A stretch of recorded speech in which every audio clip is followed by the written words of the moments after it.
Hi! For today's video, this is Inday Kuskus. So sa mga ginikanan, no? Sa mga ginikanan, ilabi na sa daghan kayong mga anak.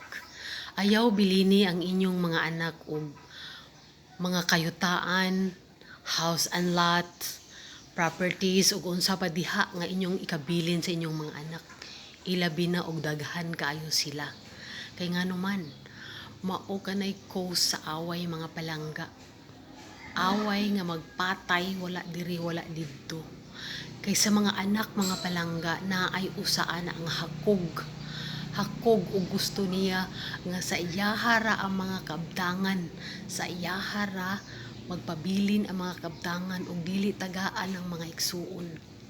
So mao na atong gilikayan, kabalo kag unsay maayo ibilin sa mga ginikanan, mao ang pagpahuman sa mga anak ug eskwela. Kay kana nga mga titulo dili na makuha ni bisan kinsa. Kana nga mga titulo mo nay madala nila bisag asa sila. Ang pagpahuman ug eskwela. Mao ra kana, daghang salamat.